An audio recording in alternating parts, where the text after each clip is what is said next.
Now let's talk about Sejnowski and Rosenberg's NETtalk from the late 1980s. This is more of the typical network that you've seen in class on a number of occasions. It's a modest three-layer network. That is, it has an input layer and an output layer, and then in between it's got this one hidden layer. And the hidden layer is going to do some interesting work. It allows this system to learn to convert English text into speech. Effectively, it's learning to read, and that is not to understand what it's reading, but to make the right sounds without being programmed in any explicit way. The programmers did not need to know anything about the mechanics of learning to read, the grammar, the rules, the phonetic rules, or anything. It was just training this system in the way we've been discussing. And it sounds like this when it begins. It's not doing a very good job. But as training goes on, it gets better. Eventually.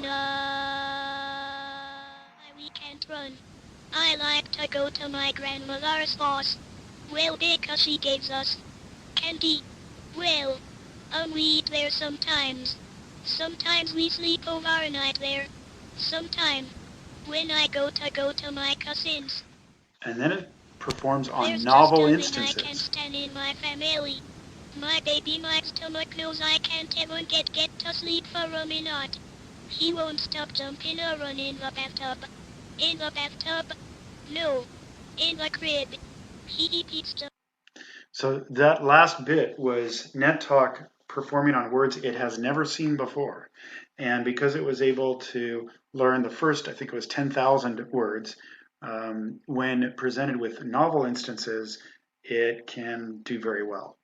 And when it makes errors, it can make errors that are often the kinds of errors you might think of as educated errors, where when children are getting better at reading, they might read a word that is spelled in a strange way, and they might sound it out in a way that would make a lot of sense.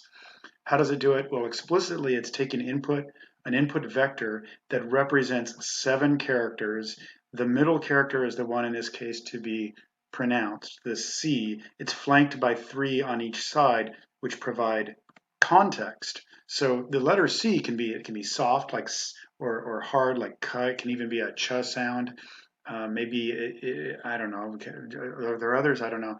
But the context will help you understand how to pronounce C, and the same thing happens for NetTalk. The next thing it would look at is the A flanked by these 3, and then the T, the blank, and whatever comes next. And then it's training to convert that into vector output vectors that represent these articulatory features, stress and syllable boundary markers, which can in turn be converted. You can just hook that up to some kind of speech synthesizer and get the actual sounds that you heard. And like I said, this is pretty exciting. You can imagine that it would be also, it was probably kind of creepy back in those days, if not today, to hear it and its abilities emerge. NetTalk is like the networks today because it exhibits what we call graceful degradation. Take out a unit, damage it in some way, and it doesn't just fail like a laptop might if you remove a single circuit. It's more like a brain in this sense. Brains lose neurons; they can lose neurons, and you may not even notice if your brain has lost a certain number of neurons over some short period of time, unless it's like a stroke or something. So this is called graceful degradation because it will degrade over time, but kind of gradually, gracefully. And the what Harnish does is actually I'm going to get to that. What Harnish does. The Before we get to that, he draws out the fact that the hidden units do a lot of this work. The hidden units, it's not like pandemonium where humans have to hand tailor the units, decide, well, what's this going to represent? What's that going to represent? The hidden units just come to represent certain things. They have receptive fields, as we see in the Brandon Rohrer video.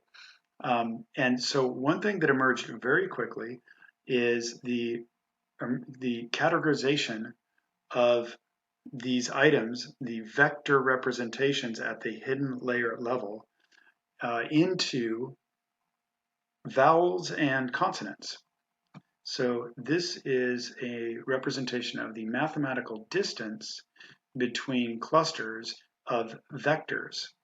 And what we have here is the greatest distances between the vowels and the consonants. And this was something that just emerged. The programmers did not train it. They weren't trying to train it to do this. They didn't set it up or program it to do this. They just were hoping to get it to learn to convert text to speech.